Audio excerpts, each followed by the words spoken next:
40대 중반 남성, 비슷한 연령대에서 무슨 책을 읽나 궁금하신 분께 조금이라도 도움됐으면 하는 생각이 듭니다. 안녕하세요, 책 좋아하는 아저씨 4월이 아빠입니다.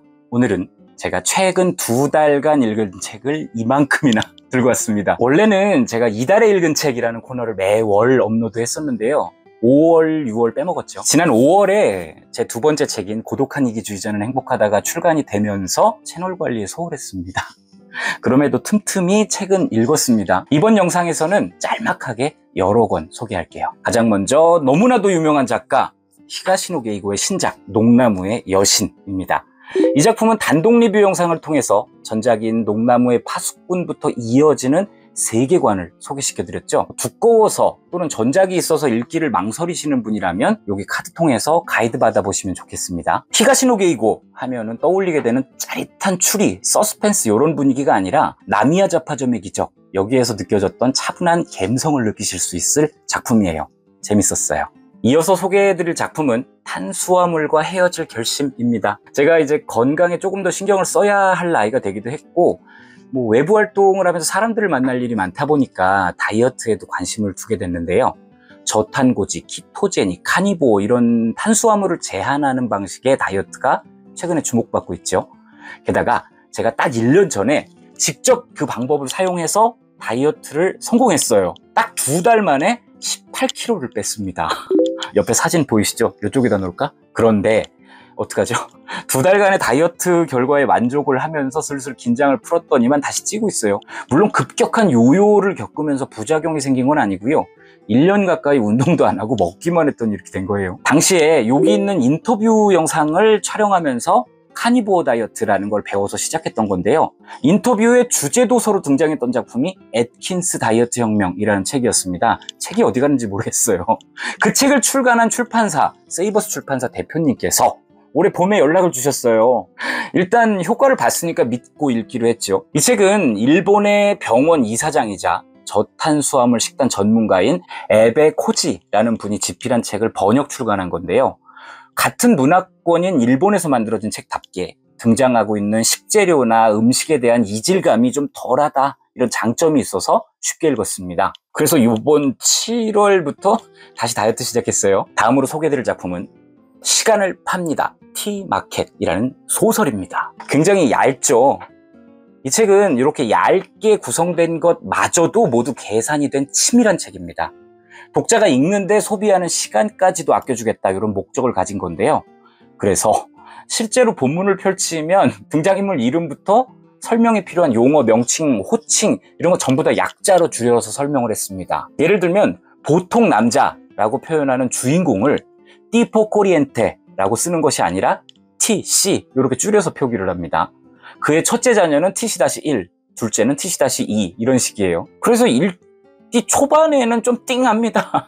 뭔 소리야 이게, 이럴 수가 있는데, 어찌됐건 이 책은요, 우리에게 주어진 시간을 더욱 의미 있게 사용하자, 이런 메시지를 중심에다 놓고 이야기를 진행해요. TC라는 주인공, 한 남성의 이야기를 통해서 저자가 주장하는 경제관념을 설명하는 소설인데요. 처음에는 뭔 소린가 싶다가 길지 않은 이야기를 계속 읽어가다 보면 결국에는 지금 우리가 살고 있는 모습, 즉 바쁘다 하고 돈에 쫓겨서 정신 못 차리는 삶, 그리고 그렇게 살도록 만들어진 현재의 경제 구조가 어떤 문제점을 가지고 있는지 생각해 보게 됩니다. 이를 통해서 이런 식의 경제 체계에서 벗어나 시간의 소중함을 깨달은 자유로운 삶을 살아야 되겠다, 이런 생각을 떠올리게 만들어줬어요. 과연 어떻게 하면 우리를 둘러싼 시간과 돈이라는 틀을 벗어날 수 있을까요? 경제학자인 저자가 바라보는 관점, 요거는 돈이나 재물이 아닌 바로 인간입니다. 다음으로 소개해드릴 책은 최근에 인터뷰 콘텐츠 촬영 때문에 다시 읽은 책입니다. 제목은 진짜 행복을 찾고 싶은 너에게 진행 너입니다. 제 동료 북튜버인 변진서 작가님의 첫 번째 책인데요. 얼마 전에 제가 진서 작가님 채널에 출연을 했었어요. 홍보차 출연을 했는데요. 해당 영상은 여기 링크 통해서 시청하실 수가 있고요. 제가 인터뷰 주인공이기는 했지만 읽고 가는 게 맞지 않겠나, 그런 생각이 들더라고요. 게다가 내용도 제 책이랑 비슷합니다. 그냥 제 책의 에세이 버전, 그렇게 생각해 주셔도 좋을 것 같아요. 그리고 또 한 권의 인터뷰용 책, 며칠 전에 업로드된 영상이죠. 최준영 작가 인터뷰 영상 덕분에 재독했습니다. 이번에도 직무의 종말이에요. 인공지능, AI와 로봇이 인류를 대체하기 시작한 세상에서 우리가 해야 할 것은 무엇인가? 라는 질문에서 출발한 책이고요. 그 질문에 관한 답을 다양한 사례에다가 저자만의 통찰을 더해서 설명하는 작품입니다. 인터뷰 영상 여기 링크 통해서 시청해 주시면 되겠습니다. 다음으로 소개해드릴 책은 아직 정독은 하지는 않았는데요. 읽고 있는 중이라고 해야 할까요?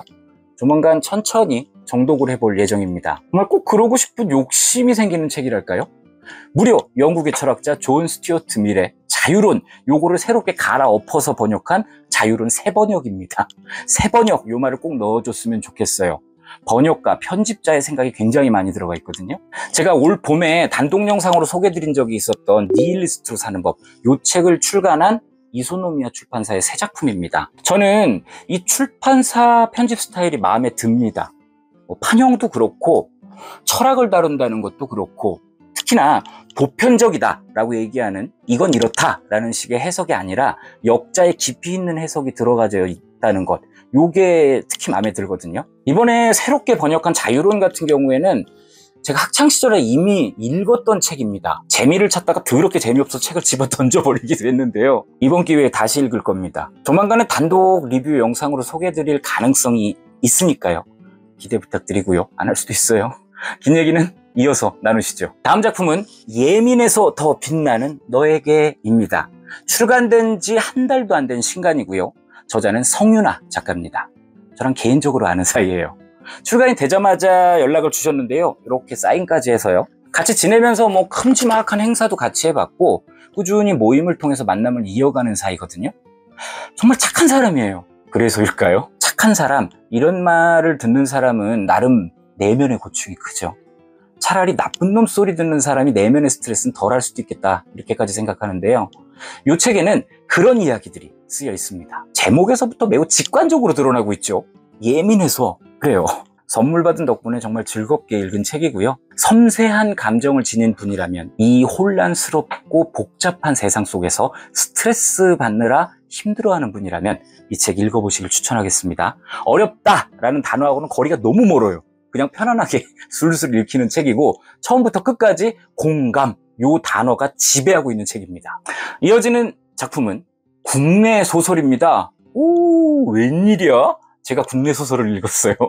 자주 소개를 안 하던 장르인데요. 제목은 내일의 어제입니다. 지난 5월에 출간이 된 작품이고 저자는 김현주 작가님입니다. 제목부터 눈에 일단 띄더라고요. 내일의 어제. 일단 가만히 생각을 해봤습니다. 무슨 수학 문제 풀듯이요. 내일의 어제는 오늘이죠. 맞습니다. 오늘. 그것이 이 책 전체를 관통하고 있는 단어예요. 이 작품에는 4명의 남녀가 주요 인물로 등장합니다. 참을 수 없는 존재의 가벼움처럼요. 그 중에 한 여성 같은 인물이 주인공 격으로 등장하는데요. 소설답게, 게다가 국내 소설답게 읽는 데는 뭐 전혀 어려움이 없는 우리의 이야기가 담겨 있고요. 우리의 일상이 있어서 술술 읽힙니다. 남녀의 이야기이기도 하고 가족의 이야기이기도 하고 개인의 이야기이기도 하고 사랑을 다루기도 하고 미움을 다루기도 해요. 뭔 소리야. 일단 저는 재밌게는 읽었어요. 그런데 후반으로 갈수록 혼란스러움이 계속 커지더라고요. 그러다가 엔딩에 가서는 솔직히 빡쳤어요. 그래서 작가님한테 연락을 드렸습니다. 이게 도대체 뭐냐고요. 저도 참 그죠. 덕분에 작가님이랑 만나서 얘기를 나누기로 했고요. 그 과정을 영상으로 만들어서 여러분과 공유할 겁니다. 인터뷰 섭외를 했다는 얘기예요. 제가 섭외를 할 정도면 재미있었다는 얘기죠. 일단 여기까지만 들어보시고 궁금하시다면 다음으로 소개해드릴 책은 교양이 쌓일만도 하지 입니다. 100만 명이 구독 중인 유튜브 채널 교양만두에서 다뤘던 이야기들을 책으로 묶은 겁니다. 저는 이런 거를 잡다한 지식이라고 해서 잡식 그렇게 부르거든요. 20대 때 이런 류의 책을 되게 많이 읽었습니다. 옛날 사람들도 치과 가는 걸 싫어했을까? 조선시대에도 덕후가 살았다고? 이런 것들요. 덕분에 지식도 많아졌고 술자리 가면 썰 풀기도 좋습니다. 하지만 하도 많이 읽어서 이제는 더 이상 이런 류의 책을 안 읽고요. 다른 장르를 보고 있는데 초동생인 제 딸아이가 관심을 보이기 시작했어요. 그래서 이 책을 구입하게 됐고 아이가 다 읽었다고 가져오길래 저도 한번 펼쳐봤습니다. 더 이상의 설명은 생략. 구독자가 100만이잖아요. 이어서 소개해드릴 작품은 한꺼번에 7권을 묶어서 설명드릴게요. 왜 그러냐? 누구나 다 알만한 책이거든요.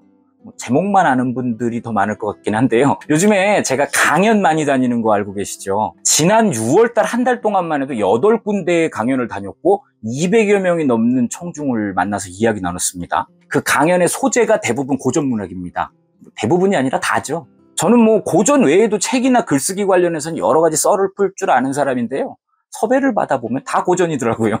그래서 여기 있는 작품들을 다뤘습니다. 니코스 카잔차키스의 그리스인 조르바, 다들 아시죠? 니체의 차라투스트라는 이렇게 말했다. 이 책 힘들어요.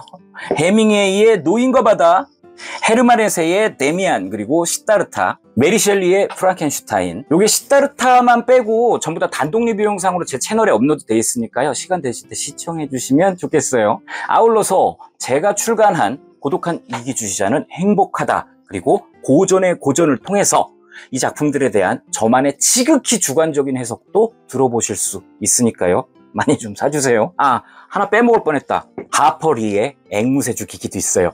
요거는 한 달짜리 온라인 독서 모임의 주제 도서로 선정을 한 책입니다. 제가 선정을 했고요. 지금 진행 중인 모임이거든요. 온라인으로 진행이 되고 있는데도 모임원들 간의 내적 친밀도가 굉장히 높은 모임입니다. 그게 다 제 복이라고 생각합니다. 이렇듯이 저는 강연을 한번 하게 되면 가능한 책을 한 번이라도 더 읽고 가려고 합니다. 매번 그렇지는 못하지만요.